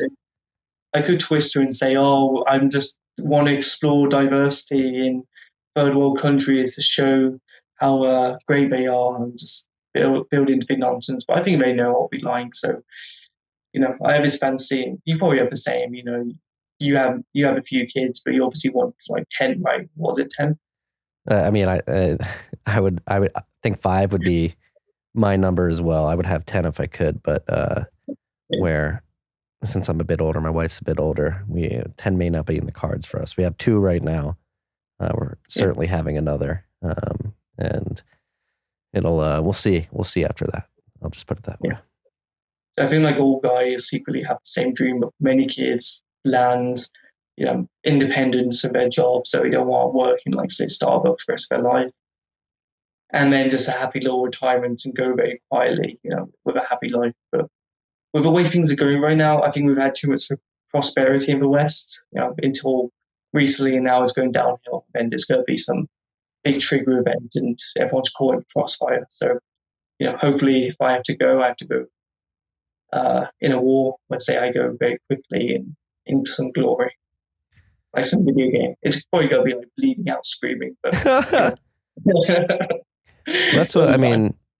So we have we call these black pill, white pill conversations here. Like that's a very black pill future where things just get to a certain point where you can't really turn them back, and we're just a product of the time in which we were born, and we're forced to fight that fight because of when we were born, which can certainly happen. Certainly seems like things could be trending that way. But then the white pill version of it is we have this ability to communicate, to get good information out there, to get different perspectives out there. We have Bitcoin, which allows us to work outside of this evil system that is subjugating people globally.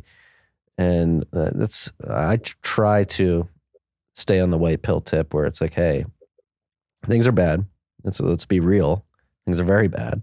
The clown world has gotten to extremely clownish levels that are very scary if you're looking at it, especially if you have children and you're wondering what their future is going to be like. But there's never been a time in human history like there is today where we have the ability to congregate online, specifically with the communications technology that we have, and to get these type of messages out there where hopefully, that's why I do this podcast, that's why I do the newsletter, that's why I talk about Bitcoin and these subjects so much, is that hopefully this type of content becomes the go-to content for most people out there, and they begin to realize that, hey, you do not have to give over your autonomy to these quote-unquote authority figures. You can fight back. You do have some agency in your life and some ability to make something of yourself, despite the fact that there are these evil forces pressuring you.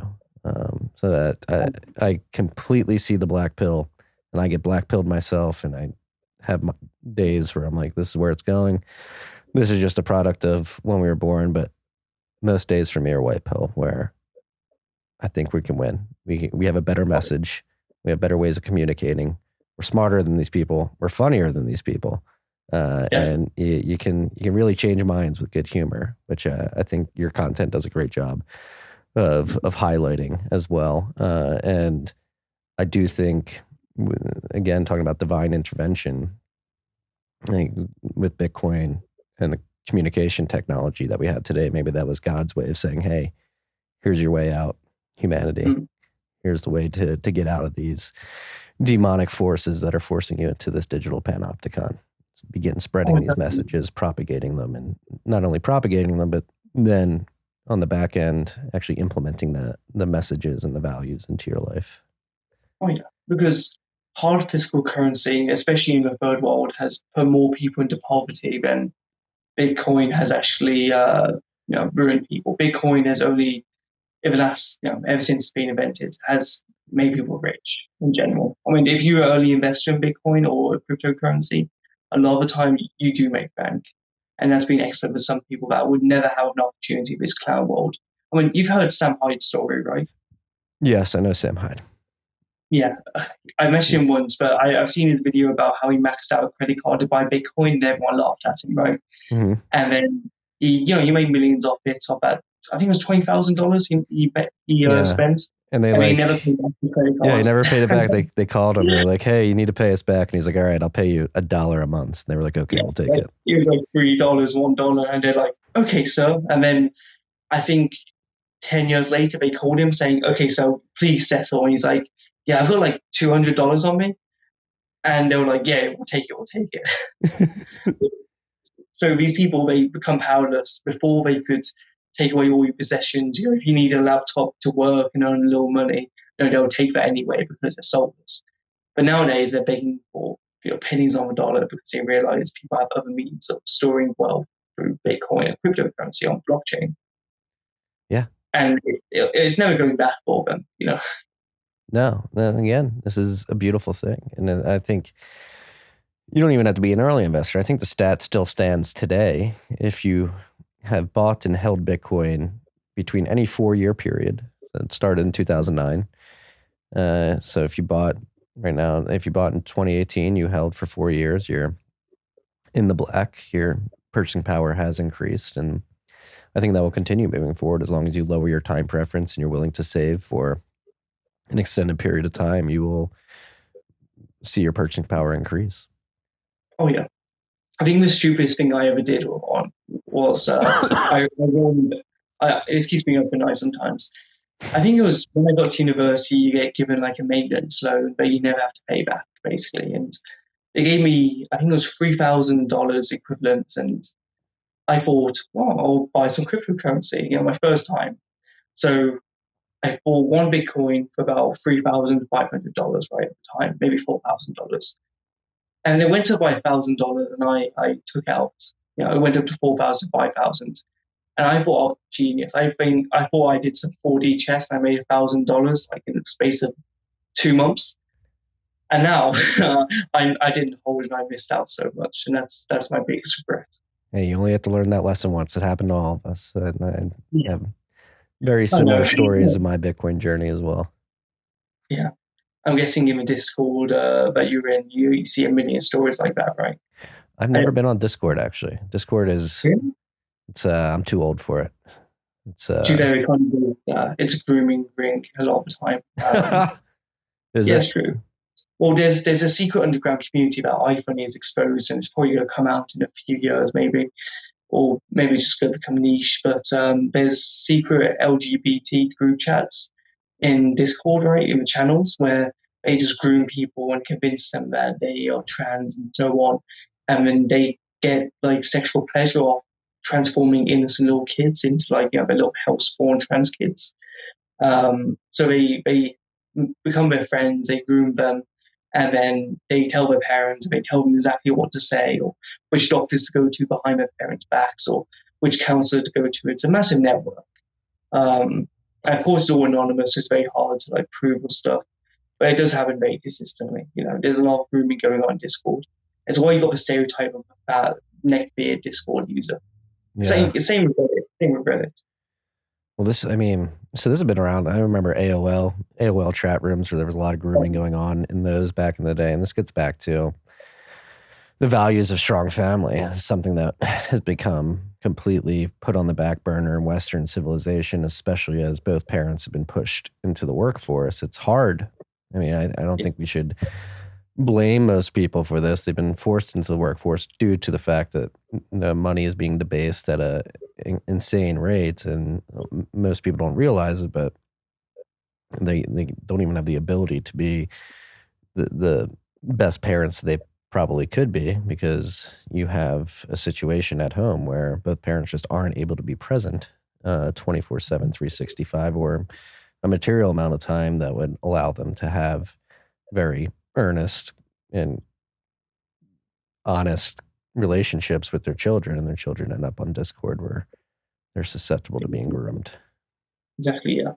I remember those, I don't think it was specifically AOL, but I remember the chat rooms of early 2000s, and luckily I was an ugly kid, so I was never attracted enough to get groomed. But I remember those types of things, and I don't know how I turned out okay, to be honest, because I saw 50 other kids in my school had similar situations to me, because it was like a rough neighborhood of Birmingham, which is like England's Detroit, you know. And I've seen a lot of them go to prison, a lot of them get done for like drug-related crimes, sexual-related crimes. And I think I just got lucky. I think I'm just so autistic, I just didn't become like backwards in it, like, you know. But I really do think women entering the workforce full-time, trying to be a man, it's a worse thing for children, because they don't get any parental influence.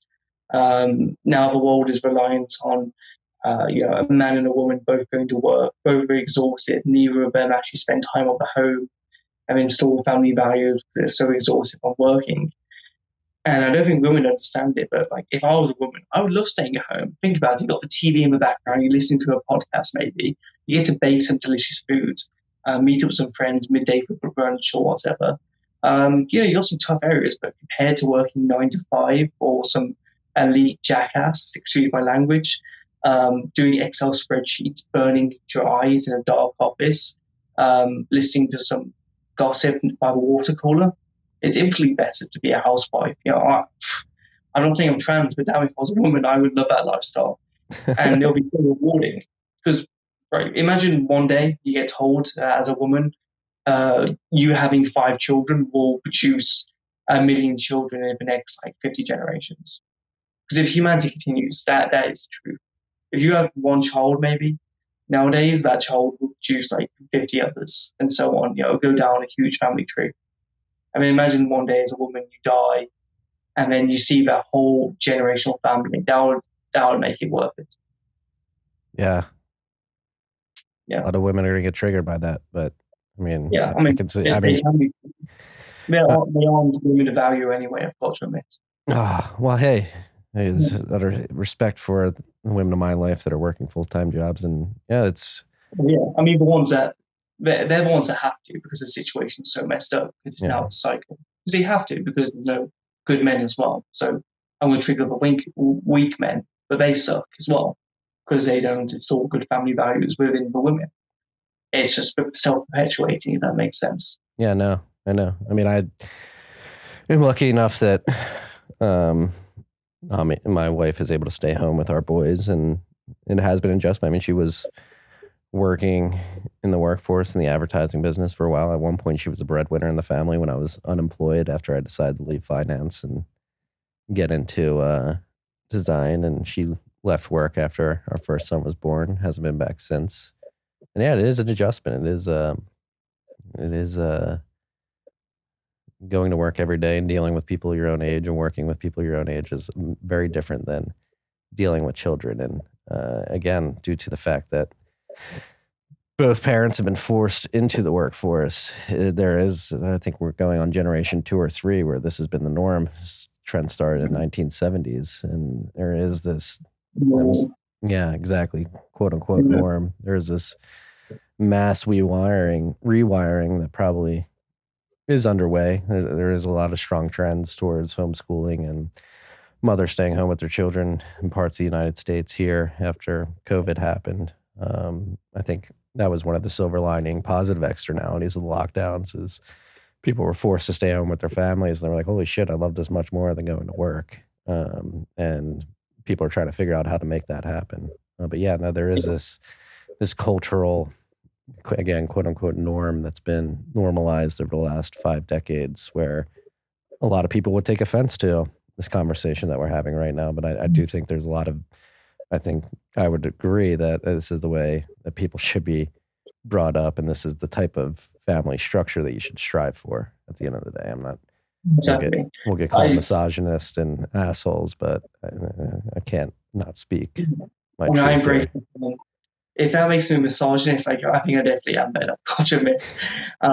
Yeah, I double down. If they call me like an ism or a certain word, a buzzword, left throws around, I say, yeah, I am now. What about it? And their mind just explodes a little bit, in short circuits. They think, no, you don't want to be that. I'm like, well, no, if you say I am because of these basic Christian values, yeah, I am then. Yeah. So be it. I mean, if I have a daughter, she's not going on the internet till like 16. I'm not even joking. I will be right next to her on the computer. She's not going on TikTok because I've noticed as well, as soon as women, and it's more women because they're more susceptible to it, I feel. As soon as they get social media, they start holding themselves out, become really attention seeking, start getting or pretending they have mental disorders. They become politically radicalized and so on. I mean, you never see a 12-year-old, very rarely actually, speaking about it. You don't see a 12-year-old talking about feminism unless their parents talk about it. But then they turn 16 and then suddenly they've gone down the Tumblr route or the TikTok route, and then they're ruined.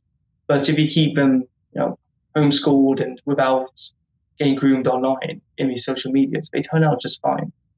And that's what's actually happened to my girlfriend. She just never went into a circle. She grew up in Poland, which is very conservative, thankfully. And she turned out wonderful, but everyone in England, every guy I've spoken to, has slept with 50 guys, has 50 mental disorders, doesn't know what they want to do with their life, drinks 50 times, a month, has bipolar disorder. You know what I'm talking about, though. I think everyone does, but they just like to think it's normal. Yeah, and then you look into the mental health statistics of it affects girls, younger girls, more more aggressively than it does the boys. There's plenty of studies out there of girls who engage in self-harm. The number of girls engaging in self-harm increases significantly once they get on social media.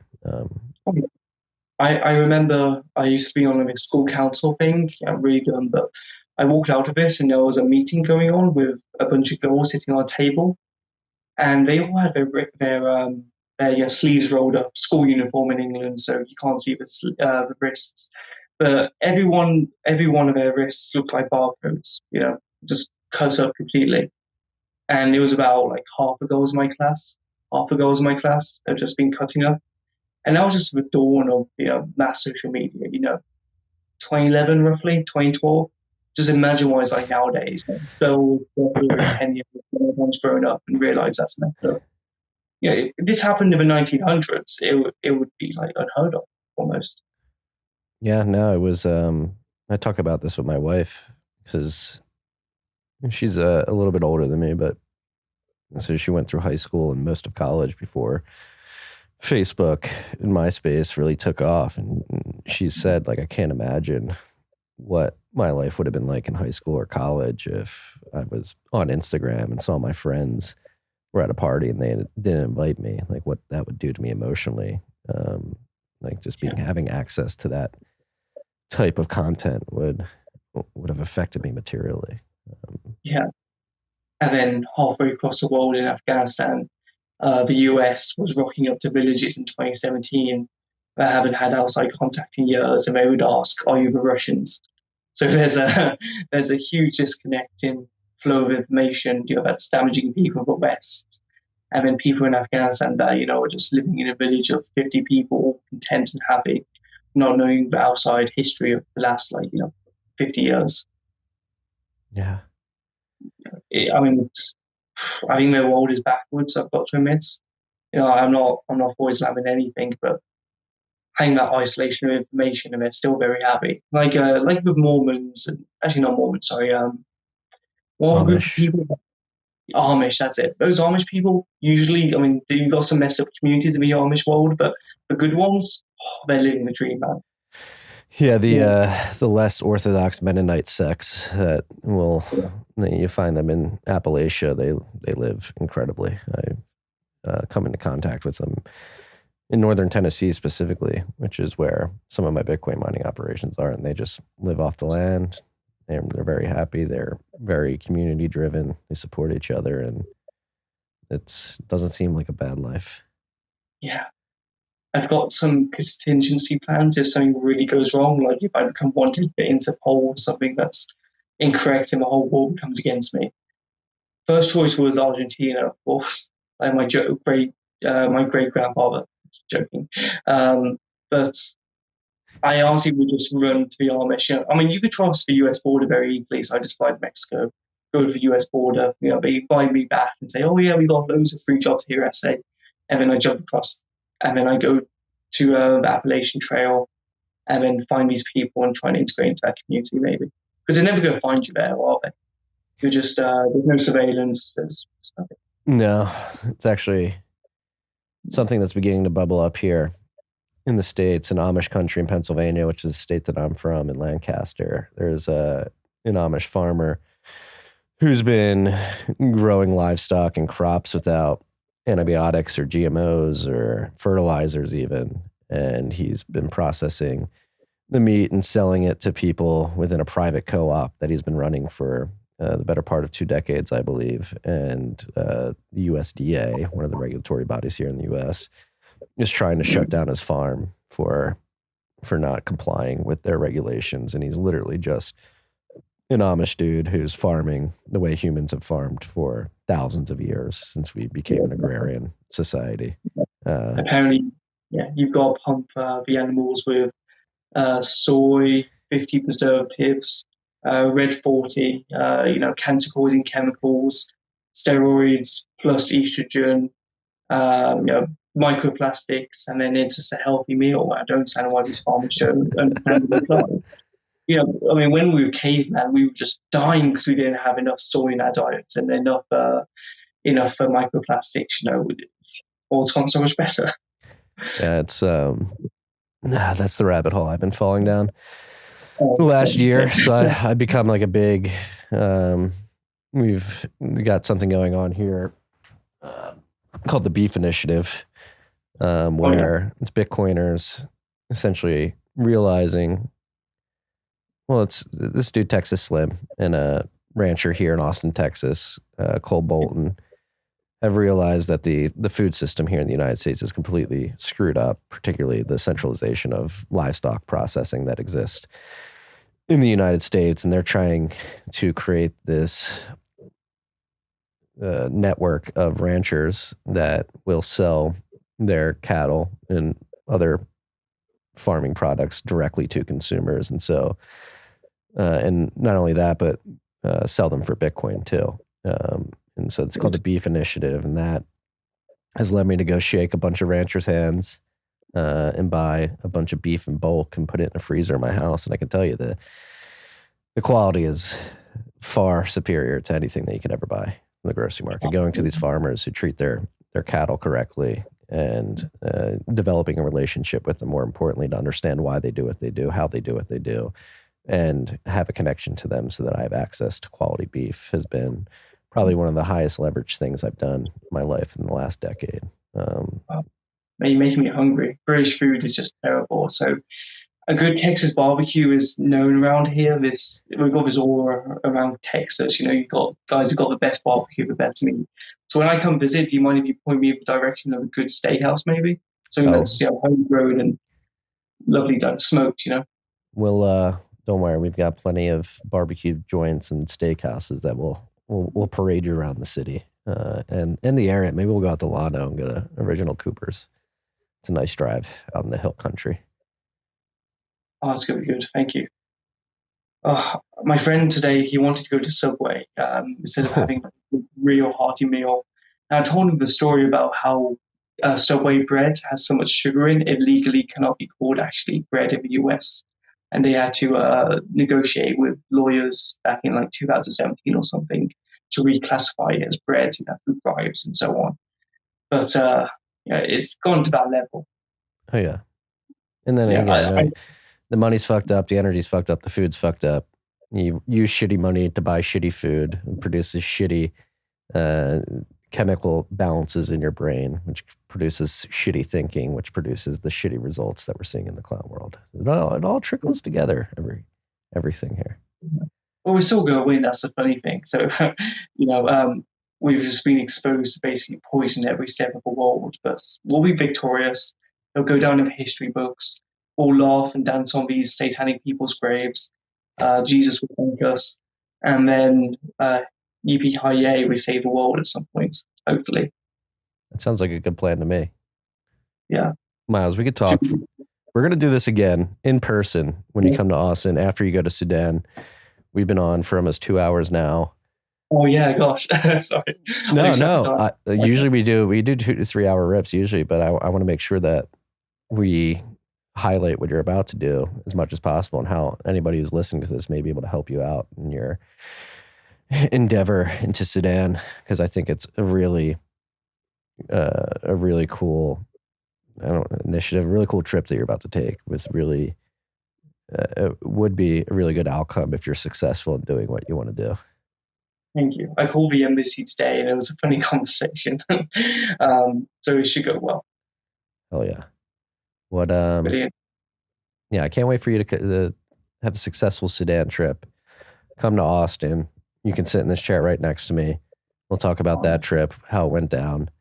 And then we can I think there's some interesting things here that we can use Bitcoin to help supercharge what you're doing and make you as sovereign and robust against a demonic system that's trying to stop you from taking your adventures around the world. Thank you. Did Lewis tell you about the US border jumping plan as well? Yes. Yeah, that's gonna be interesting. That's what I think I didn't even want to bring up Sudan during this conversation or the border jumping thing, because I don't think you should be choreographing what you're going to do. You're going to get so popular if you start talking about it before you do it. They're going to try and find you. And so moving forward, especially after the Sudan trip, because I think if you're successful and the content that comes out of that, I think that's going to blow up. And then you can't be telling people what you're going to do next. They're going to the people at the border are going to be looking for you. Yeah, well, I feel like the South Sudanese, if you give them £20, you can basically just do anything in the world. It's the average salary per month is $30, so you can just do anything really. It's hell enough.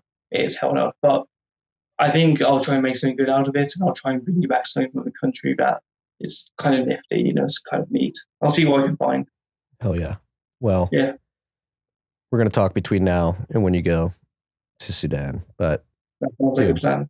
Thank you for coming on and sharing your story. It's an incredible story. You're doing something extremely brave, extremely cool, and I think extremely important in today's day and age, which is going out there, doing what you want to do, not harming anybody in the process, and trying to bring pure, genuine perspectives to the rest of us. It's really cool. I think it's being well received. Your Taliban video on YouTube, I was reading through the comments right before we went live, and people are really appreciative. Yeah. Where can the freaks find you? Twitter. So it would mostly be if you search Lord Miles, Miles on Twitter, I'll come up there, and all my links to all my other social media in my bio too. So I'll be blowing up around there, and hopefully one day I'll be kind of everywhere for a few weeks, and it'll be good. So that's me, guys. Yeah, we'll link to your Twitter in the show notes. I know it's getting late where you are, so I want to thank you for your time. Thank you for doing what you do, and this is the first of many interviews, I think. I hope so too. It was good being on here. And honestly, guys, if you're thinking, is he just like what he is in real life compared to the podcast? He definitely is. So very kind lads, and thanks for having me on, man. Oh, it was my pleasure. That's all we got today, freaks. Peace and love. Okay.